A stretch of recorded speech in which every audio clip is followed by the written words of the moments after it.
மணி 10 ஆச்சு. ஷோரூமில் என்ன இந்த கிறுக்கு இன்னும் உட்காந்துக்கிட்டு இருக்கான் அப்படின்னு சொல்லிட்டு அங்கே வேலை செய்கிற 2 பேர் வந்து மனோஜ் கிட்ட பார்த்து பேசுறதுக்கு வராங்க. சார் டைம் ஆச்சு, இன்னும் நீங்கள் கிளம்பலையா சார் அப்படின்னு சொல்லிட்டு கேட்குறாங்க. இல்லை புது ப்ராடக்ட்ஸ் எல்லாம் லோடு வருதில்ல, அதெல்லாம் நான் பார்த்து இறக்கி வச்சுட்டு அக்கௌண்ட் எல்லாம் பண்ணிட்டு தான் போவேன் அப்படின்னு சொல்லிட்டு அவர் சொல்கிறாரு. சார் அதெல்லாம் நாங்கள் இறக்கி எல்லாம் கணக்கெல்லாம் எழுதி வச்சிடறோம் சார், நீங்கள் கிளம்புங்க சார் அப்படின்னு சொல்லிட்டு அந்த பசங்க சொல்கிறாங்க. இல்லை வேண்டாம், நீங்கள் போய் உங்கள் வேலையை பாருங்க, லோடு வந்தால் என்கிட்ட கூப்பிடுங்க, நான் வரேன் அப்படின்னு சொல்லிட்டு அவர் சொல்லிடுறாரு. சரின்னு அவங்க போயிடுறாங்க. அப்படியே மனோஜ் வந்து அப்படியே உட்காந்துக்கிட்டு இருக்காரு. அந்த நேரம் வந்து முத்து வந்து அங்கே வராரு. முத்துவை பார்த்தோன்னா மனோஜ் இருந்துட்டு, டே நீ என்னடா இங்கே வந்திருக்கிற, ஏதாவது பொருள் வாங்குறக்கு வந்தியா அப்படின்னு சொல்லிட்டு கேட்குறாரு. உடனே முத்து இருந்துட்டு, ஏண்டா உன் கடையில் பொருள் வாங்குறக்கு என்ன நேரத்துக்கு வருவாங்க அப்படின்னு சொல்லிட்டு கேட்குறாரு. அப்புறம் எதுக்கடா இங்கே வந்த அப்படின்னு சொல்லி கேட்கும். நீ ஏன் இன்னும் வீட்டுக்கு வராமல் இங்கே உட்காந்துக்கிட்டு இருக்க அப்படின்னு சொல்லிட்டு முத்து கேட்குறாரு. ஓ அதுவா, எனக்கு கொஞ்சம் இங்கே வேலை இருக்குது அப்படின்னு சொல்லிட்டு மனோஜ் சொல்கிறாரு.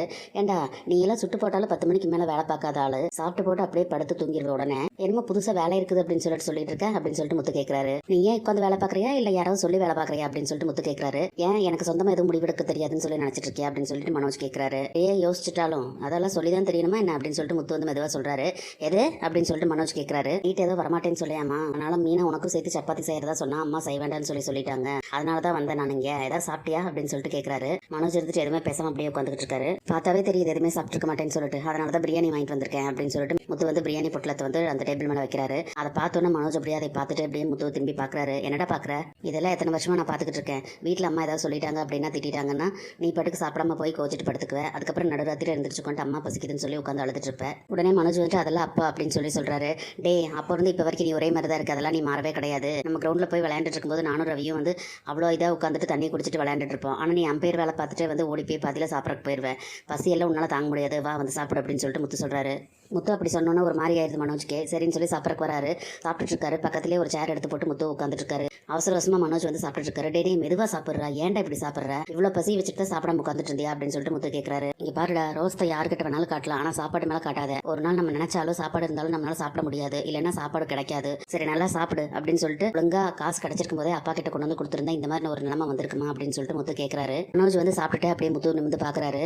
என்னடா பார்க்குற, சரி எங்க கிட்ட தான் யார்கிட்டையும் சொல்லவே இல்லை, நீ அம்மா கிட்டேயா சொல்லியிருக்க வேண்டியதானே, நீ தான் அம்மாக்கு செல்ல பிள்ளையாச்சே அப்படின்னு சொல்லிட்டு கேட்குறாரு. முத்து அப்படி கேட்டதுமே அப்படியே பார்த்துட்டு இருந்த மனோஜ் வந்துட்டு, சரி நான் இங்கே சாப்பிட்றேன், அங்கே ரோஹிணி அப்படின்னு சொல்லிட்டு கேட்குறாரு. அந்த கவலை உனக்கு வேண்டாம், டிஃபன் எடுத்துகிட்டு போய் மீனாவே வந்து பார்லர் அம்மாக்கு கொடுத்து சாப்பிட வைக்கிறேன்னு சொல்லிட்டா, நீ பேசாமல் சாப்பிடு அப்படின்னு சொல்லிட்டு சொல்கிறாரு. டே எனக்கும் அம்மாவுக்கும் ஆகாததான் எப்போவுமே, ஆனால் நானே அவங்க கிட்ட எந்த பொய்யும் சொன்னதில்லை, நீ எப்படிடா சொன்ன அப்படின்னு சொல்லிட்டு முத்து கேட்குறாரு. டே இப்போ என்ன திட்டக்காடா வந்த அப்படின்னு சொல்லிட்டு உடனே மனோஜ் கேட்குறாரு. ஆமாடா உனக்கு திட்டக்கு தான் வந்து உனக்கு சாப்பாடெல்லாம் வாங்கிட்டு வந்து கொடுப்பானா எவனாது அப்படின்னு சொல்லிட்டு முத்து கேட்கும். மனோஜுக்கு வந்து அப்படியே இருமல் வருது. டேய் அவசரமாக இப்படி திங்க, அதை முதல் தண்ணி குடிடா அப்படின்னு சொல்கிறாரு. இந்நேரத்துக்கு யாரா உன்னை நினைக்கிறது, ஒருவேளை அந்த கதிர் நினச்சிட்டு இருப்பானோ உன்னைய அப்படின்னு சொல்லிட்டு, அடைச்சே அவன் எதுக்கு உன்னை நினைக்க போகிறான், அடுத்த ஆளை எப்படி ஏமாத்தலன்னு தானே இந்நேரத்துக்கு அவன் யோசிச்சுட்டு இருப்பான் அப்படின்னு சொல்லிட்டு முத்து சொல்லவும் மனோஜ் வந்து அப்படியே பார்த்துக்கிட்டு இருக்காரு தண்ணி குடிச்சிட்டு. அநேகமாக உன்னை நினைக்கிறது உன் பொண்டாட்டியாக தான் இருக்கணும்.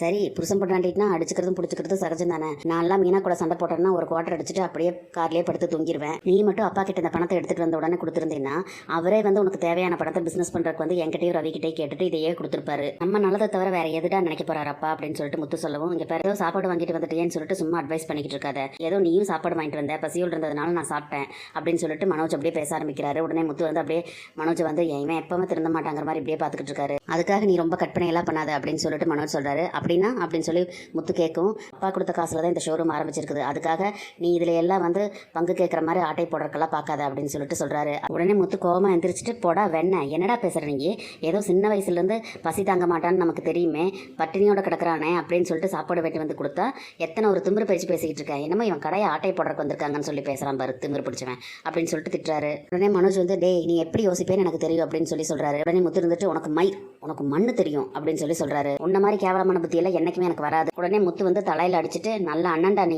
உனக்கு போய் சாப்பாடு வேண்டியது கொடுத்த பாரு, அக்கறை போய் இந்த மாதிரி பேசிக்கிட்டு இருக்கிற அப்படின்னு சொல்றாரு. உடனே மனோஜ் வந்துட்டு போது நிறுத்துடா, என்னமோ பாசம் இருக்கிற மாதிரி இது பண்ணிட்டு இருக்கா, எத்தனை நாள் நீ இந்த மாதிரி எனக்கு சாப்பாடு வாங்கிட்டு வந்து கொடுத்துருக்க அப்படின்னு சொல்லிட்டு கேட்கவும், இத்தனை நாள் நீ வீட்டுக்கு வராம எப்பாவது இருந்திருக்கேடா அப்படின்னு சொல்லிட்டு முத்து வந்து, உன் கடையை ஆட்டை போடணுங்கிற புத்தியெல்லாம் எனக்கு கிடையாது, அதே மாதிரி உன்ன மாதிரி ஒரே இடத்துல உட்காந்து பணத்தை வாங்கி கல்லால போடுற வேலையெல்லாம் எனக்கு பிடிக்காது, எனக்கு என் கார் ஓட்டுற வேலை இருக்குது அது போதும் எனக்கு. ஆமா அது எப்படிரா இந்த மாதிரி எல்லாம் உன்னால பேச முடியுது, இப்படி எல்லாம் உனக்கு தோணுது அப்படின்னு சொல்லிட்டு கேட்கிறாரு. சில இடத்துல எல்லாம் பார்த்துருக்கிறியா, குரங்குக்கு வந்து சட்டை பேண்ட் எல்லாம் போட்டு ஆட விடுவாங்க, அதுவும் ஜிங்கு ஜங்குன்னு ஆடும், ஆனா என்னதான் இருந்தாலும் அது குரங்கு தான், குரங்கு உடனே மனசனாயிராதுல்ல, அந்த மாதிரி தான் நீயும் அப்படின்னு சொல்லிட்டு உன்னையெல்லாம் திருத்தவே முடியாது அப்படின்னு சொல்லிட்டு மனோஜோட மூஞ்சி பிடிச்சிட்டீங்க பா, வாங்கிட்டு வந்து கொடுத்த பிரியாணியை தனியாக ஒரே ஆளாக உட்காந்து கொட்டிக்கிட்டே இல்லை, எனக்கு வேணுமா நீ சாப்பிட்றியான்னு சொல்லி ஒரு பேச்சு கேட்டையாடா.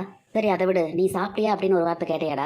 சாப்பிட்ற வரைக்கும் மனுஷனாக இருந்தா சாப்பிட்டதுக்கப்புறம் உன் புத்தி காமிச்சிட்ட பார்த்தியா? என்னதான் உன் மேலே கோவம் இருந்தாலும் நீ செய்கிற வேலையில எனக்கு பிடிக்காம இருந்தாலும் ஆனால் பசியோடு இருக்கக்கூடாதுன்னு சொல்லிட்டு ஒரு அக்கறையில் தாண்ட உனக்கு நான் சாப்பாடு வாங்கிட்டு வந்தேன். ஒரு நாளாவது உன்னை அண்ணனா பார்க்கலான்னு சொல்லி நினச்சேன். ஆனால் நீ ஒரு நாள் கூட என்னை தம்பியை பார்க்கறதுக்கு ரெடியா இல்லையில. உடனே மனோஜ் வந்து நக்கலா பார்த்துட்டு ஓ அப்படின்னு சொல்றாரு. உடனே முத்து இருந்துட்டு உனக்கு போய் நான் வாங்கிட்டு வந்து கொடுத்த பாரு, என்னை சொல்லணும் அப்படின்னு சொல்லிட்டு அப்படியே கிளம்பி கோவமா போயிடுறாரு. அண்ணன் பசியோடு இருப்பானேன்னு சொல்லிட்டு சாப்பாடு வாங்கிட்டு வந்து கொடுத்த முத்துவை எந்த அளவுக்கு கேவலப்படுத்தி பேசிட்டார் இந்த மனோஜ். இனி என்னெல்லாம் நடக்க போகுதுன்னு சொல்லி நம்ம பொறுத்து இருந்து பார்க்கலாம் ஃப்ரெண்ட்ஸ். நம்ம வீடியோ பிடிச்சிருந்தா லைக் பண்ணி சப்ஸ்கிரைப் பண்ணுங்க. தேங்க்யூ.